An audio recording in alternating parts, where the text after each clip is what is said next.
Hello friends, welcome back to my new blog. আশা করি তোমরা সবাই খুব ভালো আছো আর সুস্থ আছো। আর আমি এখন পার্লারে যাচ্ছি, তাই ভাবলাম ভিডিওটা তোমাদের সাথে শেয়ার করি। আর এই যে রিও এখন পায়ে ব্যথা কেমন আছে? ভালো আছে। ভালো আছো তো? হ্যাঁ ভালো আছে, পায়ে ব্যথা ভালো।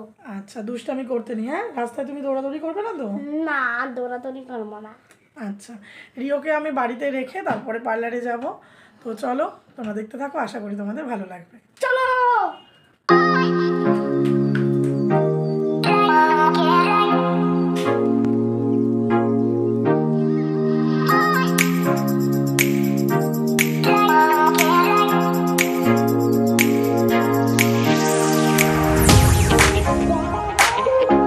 তো আমি পার্লারে চলে এসেছি, এসে দেখছি ভিড় আছে। ভিড় তো হবেই, এখন পুজোর টাইম, তাই একটু ওয়েট করছি।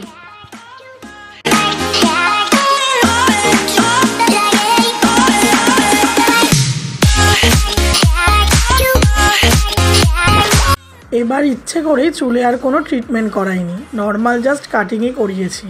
পুজোর আগে যখন ফেসিয়াল করব তখন একবার স্পা করিয়ে নেব।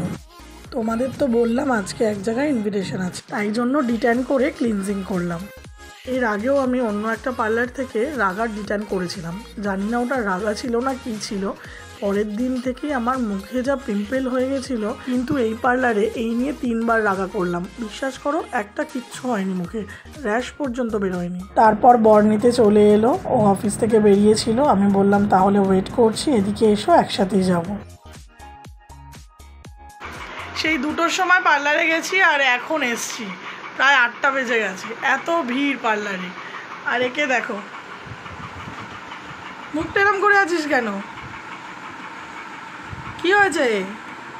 ইনি রাগ করেছেন, কথা বলবে না। এদিকে আয়।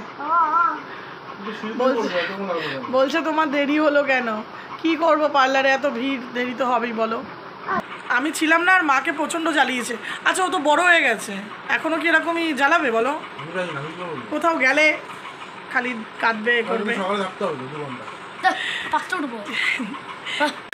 দেখো বাবার কাছে নালিশ করছে, আমি ছিলাম না। তো আমরা এখন বাড়ি চলে যাব, বড় চলে এসেছে। তো চলো, আজকের ভিডিওটা এতটাই, আবার দেখা হবে নতুন কোনো ভিডিওতে। টাটা।